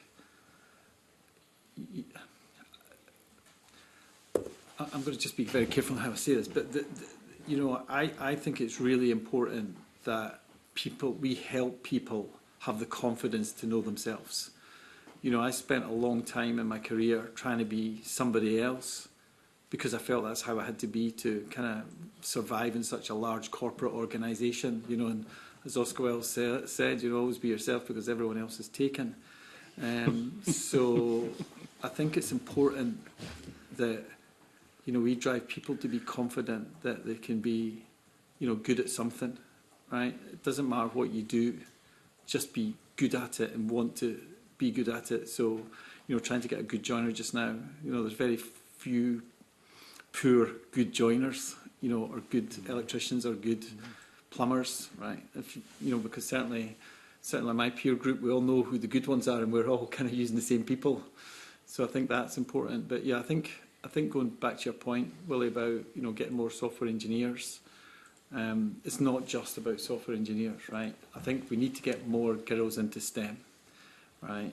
So the jobs that girls are good at, like business analysts, like scrum leads, like project managers, the guys can do kind of software more engineers, and the girls can take those. And these are high-paying jobs. I mean, these are properly high-paying jobs. You know, we're talking 80-ish, kind of, that's pretty good in Scotland. I think the other thing to think about is, you know, Scotland doesn't have a big market in the software industry, right? There's not a huge market, but actually the world's out there. And so, you know, it's a very transferable thing. It's also not time-driven in that it doesn't matter if you start at 9 o'clock in the morning because you're not, unless you're doing support. But certainly these jobs, you can kind of work anytime, you can work anywhere. In the hospital as well, isn't it? Well, yeah, but you can work anywhere. So I think that's the things that we need to promote. I think it's about getting more people into the industry. I think a lot of. I was asked to do a podcast recently interviewing Nicola Hodgson, who's now she's now the chairman of IBM UK in Ireland. We used to work together years ago, and I said to her, you know, why did you go into STEM? And she said, I didn't start in STEM. I actually started to be a doctor, and I didn't like that. I only did 6 months, and I did chemistry, and then from there, I ended up in IT. And so I think what the story there is that, you know, it is about whole of life learning. It doesn't matter where you start; it's where you finish. But I think getting more and more people into STEM is important, and I think people think it's just too hard because not a lot of people's brain are geared and wired to maths, and maths is very important when it comes to software. But maths isn't necessarily important to the software industry.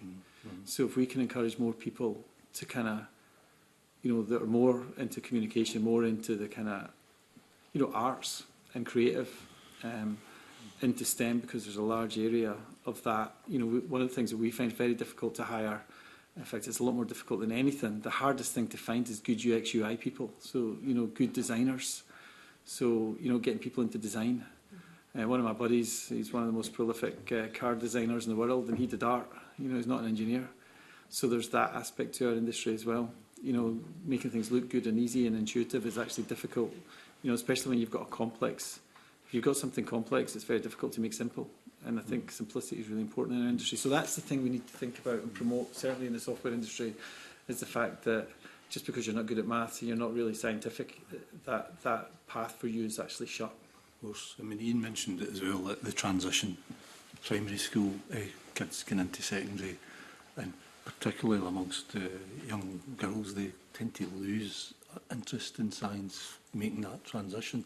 We've all heard this for years in Parliament, and we're all collectively looking for the solution to that too. So do you think we need to be doing more to inspire kids at that earliest stage, to at least give them a glimpse of some of the careers that your companies are offering? Because I find that, particularly in science, that the young females at school tend to switch off in that transition period from primary to secondary. Ian, It's going back a long time since I was at school, but when I remember science, it just seemed to be sitting down and writing reams and reams and reams of notes taken from the blackboard that the teacher had written in our break. You know, and it didn't inspire you to be anything scientific. You kind of science again. I'm going to have writer's cramp when I'm finished. You know, I don't want to go really. You know, can I go and play football? You know, I think. But if we're short, though, if we all collectively agree that we're so short of some skills, particularly in females, what do we do to try and inspire them to consider? I think and embrace it? they need to know more. I think there's not enough known about the world of work when you're at school, and what's required to get into the world of work and what employers are looking for. Okay. Victoria? I was just going to say, I think there's two things going on there. One is the transition from a 12-year-old, from a female point of view, going across is always that young teenage is a very difficult time for females anyway.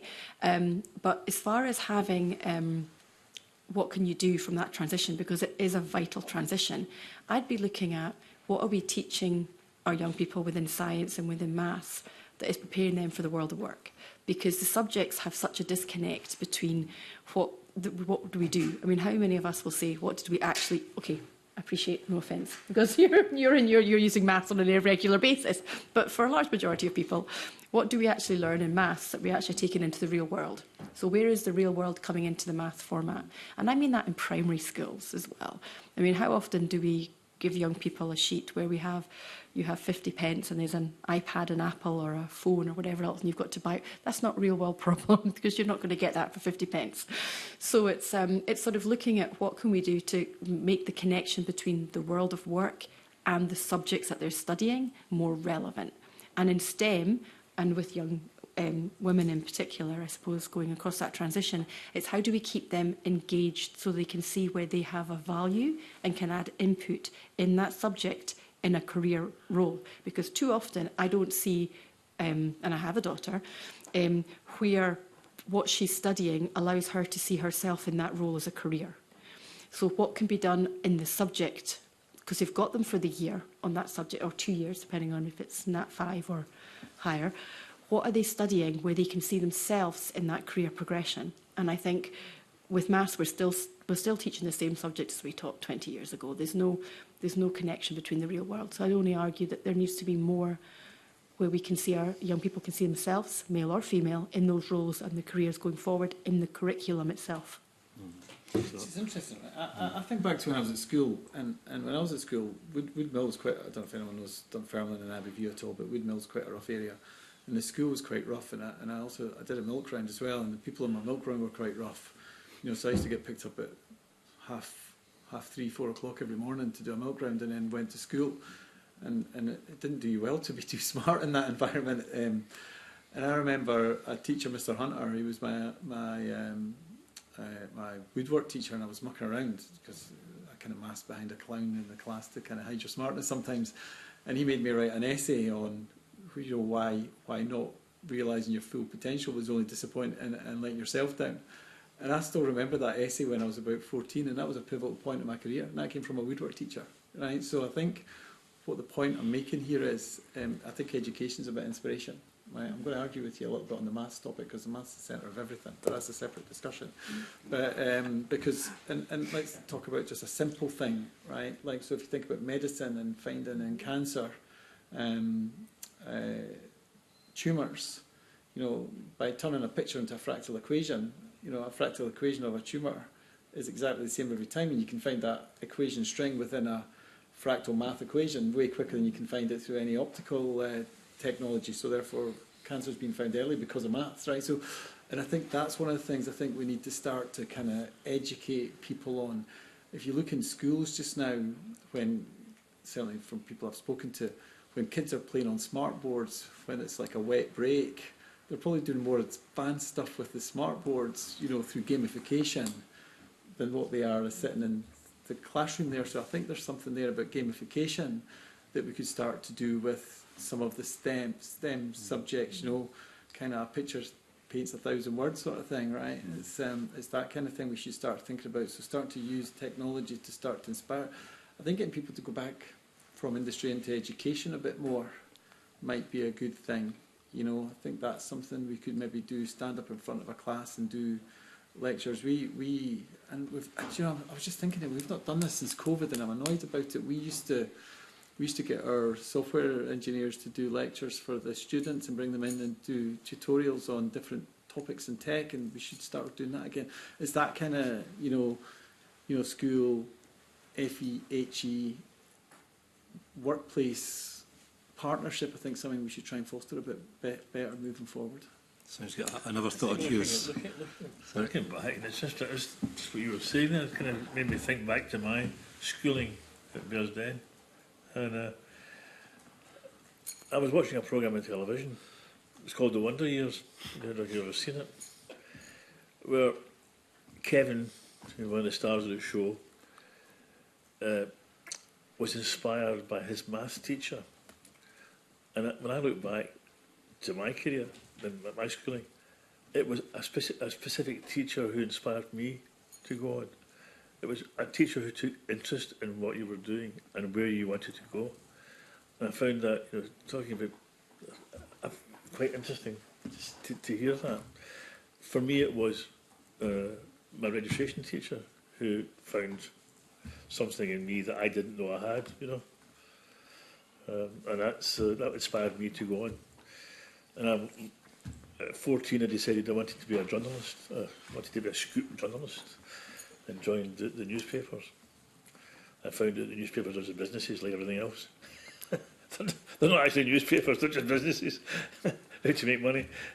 It's incredible to hear where different inspiration sources have actually come from, and they take us all by surprise throughout our lives, don't they? I never thought I'd be talking about fractals at a parliamentary committee, but it's absolutely fascinating to hear that. I appreciate we've kept her quite well. I just want to bring in Michelle, the Deputy Convener, to a supplement, John, just what you're discussing there. So. Thank you very much. I'll not indulge myself, Ian, by asking which teacher that was, since I also went to Bearsden Academy. But I actually wanted to pick up on something you were referencing, Peter.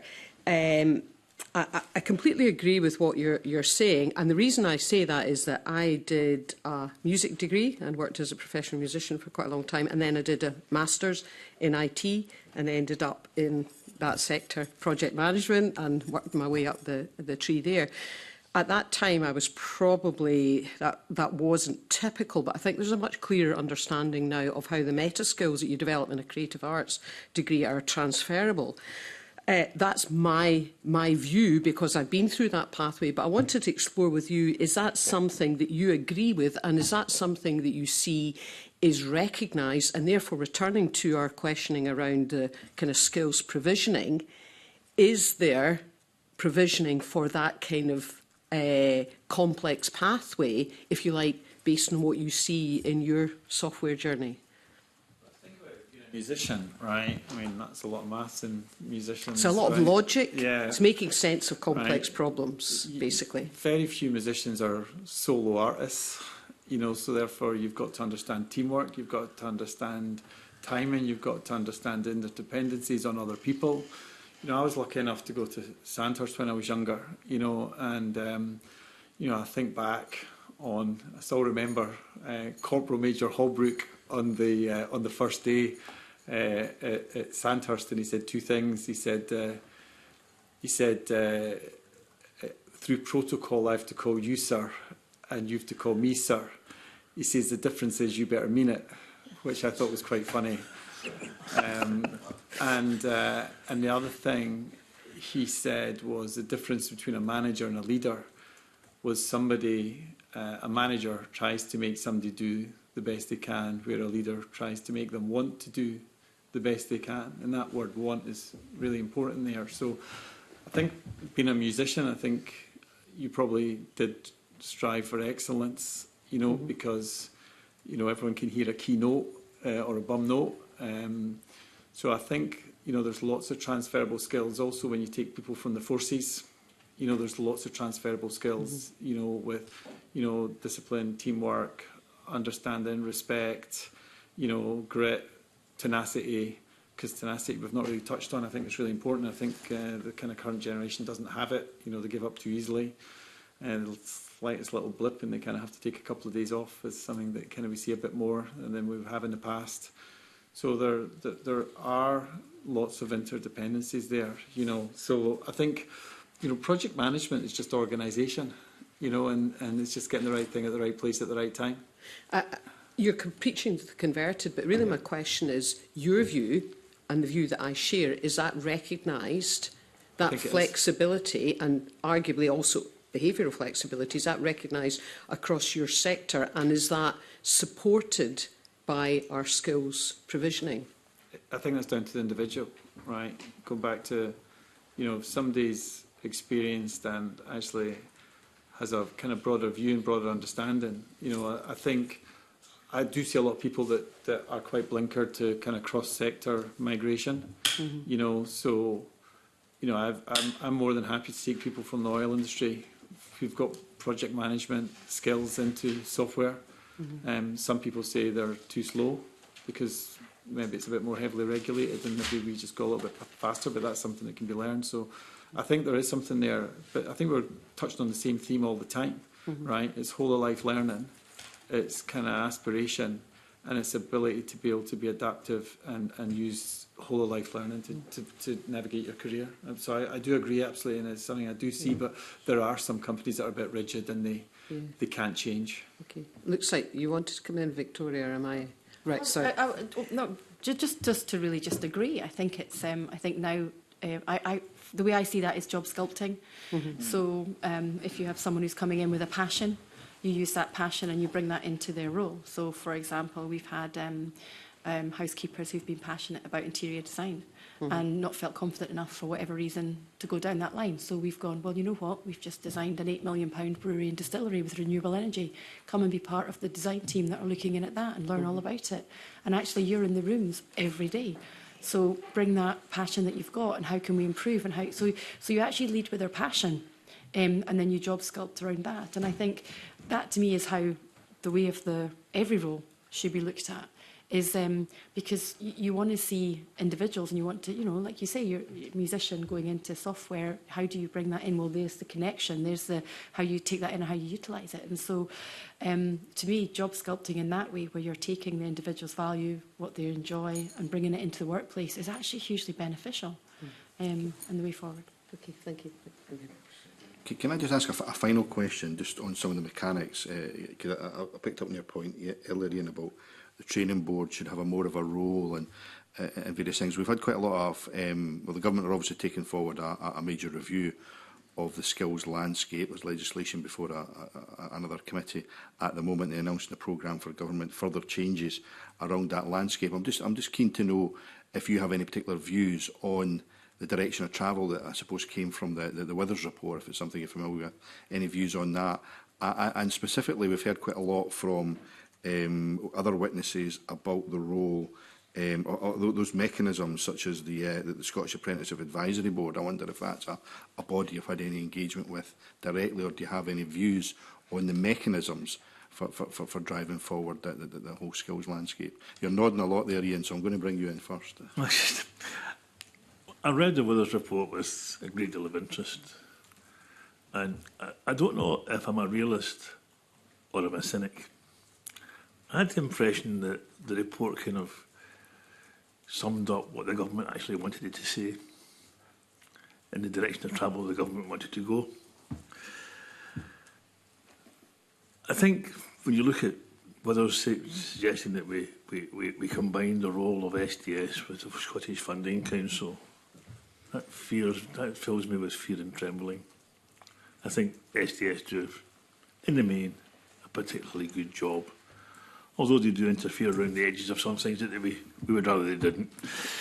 But in the main, they do an excellent job. Really good people, really knowledgeable people, industry-facing, understand the industry, understand what they're trying to achieve. The Scottish Funding Council doesn't have that role, and it doesn't have that expertise. So it's going to have to import that when they merge or mesh or whatever they're going to do with the SDS and the Scottish Funding Council. The problem with that is when you start merging companies, people become fearful and good people leave, and you're left with people having to pick up the pieces and learn what they do for facing industry. And I don't think that's a good model. I think that's just kicking the can down the road until we get something better. And I think SDS fill that role spectacularly well just now. SAB, we don't sit in SAB, I don't sit in SAB, but Paul Mitchell from Scottish Building sits on SAB representing construction, our sectors. And I think SAB does a good job.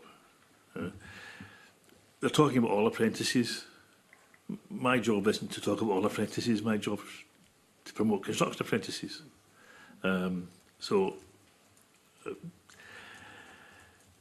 Could we do better? Yes, every organisation could do better. There's not an organisation that exists that couldn't do better or want to do better. SAB is the vehicle that talks to government. When we talk to government, we hear nice voices. We don't see much action. So that's our experiences of it. I'm not sure whether there's suggesting that the colleges should be in charge of apprenticeships and funding and closing courses, opening courses and doing what they want is a good idea. I think that we would rather see the authority and influence going to the training board and the responsibility and accountability. If a college brings in 100 students and 50 leave and they report 50, that's a success. If 50 leave construction skills, it's a disaster. We're measuring outcomes, not inputs. I have huge sympathy for colleges. Material costs are going up, wage costs are spiralling. They're finding it difficult to keep going. They're trying to find lots of commercial routes to make money. We can help them in the material side if they would come all together and say to us, we need 5 million litres of paint, we need 6,000 brushes, we need all this. We could probably do that if we have a central point of delivery. We could get our supply chain to help the colleges. There's no doubt about it, and I think the whole of construction could do that. But colleges each individually guard that little bit of money they have to buy materials very jealously. And I think there's a better way of doing things. Peter and Victoria, do you have any views on that direction of travel, or even your own engagement, if you've had any engagement with bodies like SAB or others at all? I used to chair the kind of Skills Development Scotland graduate, employer advisory kind of board, and actually that was actually quite a good sales tool for selling other companies to come in and become take on apprentices. I actually thought that, just from and it's very narrow, right? Just my personal view was that, and I've not dealt with SAB, right? It's just pure Skills Development Scotland. I actually thought it worked really well, and I liked the way that they were able to help us. That connection with with colleges, there was a bit of help there, and also with the university, there was a lot of help with the university as well. So, there was kind of 3 areas that they did a good job using the people on that advisory board to go and sell apprenticeships to other companies as well. And when we the first year we did apprentices was the kind of first year that graduate apprenticeships started, and that would have been in 2017, 2018 sort of time was when that started kind of coming in again, and there was only I think we had the most. I had 5 people on that course the first year, and I think we had the most people out of everyone at Napier, and we were a small company. But now it's spiraled. All I've seen is that they've created quite a lot of growth since that point in time, and I think I'd be fearful that it would actually start to go back the way if it became part of a bigger thing. I think there's lots of problems out there needing fixed. I wouldn't start looking at the things that were already working and try and unfix them. So I would kind of probably keep things simple and keep things how they are with regards to SDS. Okay. Victoria, final word. Yeah, thank you. So I obviously have to declare that I'm actually on the board for Skills Development Scotland, so I'm putting that hat aside and looking at it purely from a business point of view. I only joined the board a few years ago, but I wouldn't be sitting here today if it wasn't for SDS. So in 2021, we got involved heavily with them with their Skills for Growth programme. And at a time where it was really critical for us, it could have gone either way. And if it wasn't down to Michelle Danoon, Anthony Sani and the team up there, and unpicking and supporting on a real, like I was saying earlier, about caring, about being there, about that person coming into the business and being part of it, there's just no way I'd be here. The important, I understand the need for reform. I think we can't keep operating, and the government can't keep operating the same way as it is right now. So I get that. As businesses, we are taking steps to ensure that we can operate and still be here 5, 10 years down the line. So I understand that.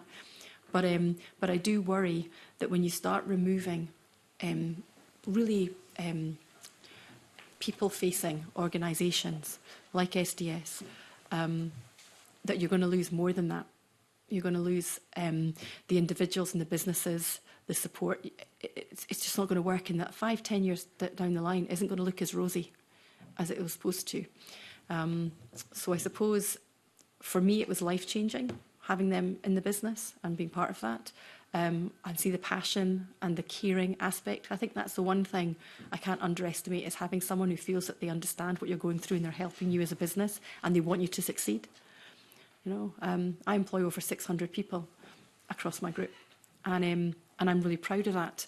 It wouldn't be anywhere like that if it wasn't for the support that we've had from that public-facing organisation. And I really worry that with the transitions that are going on, that people aspect, that really crucial need for that in business and agency to be together, will go, and where that will leave people like myself and the SMEs in hospitality and tourism particularly across the country. There are other ways to do things better for you guys to decide, but I really hope that you understand just how important they are as an organisation. Thank you. Much. Final comment, Victoria. Thank you so much indeed for that. And that brings us to the end of the evidence session. A big thank you to our panel for sharing your experiences and stories as well. At times it was almost like an audience with rather than a grilling at committee on occasions. But thank you so much indeed for your insights. And we'll move into to private session. Thank you. Just as a final comment, we have the Scottish Skills Council, which is a pan-industry council. We would welcome representatives from the various political parties to become part of the council. We have SDS on it, we have the college sector on it, so we have the industry on it, we have CITB on it.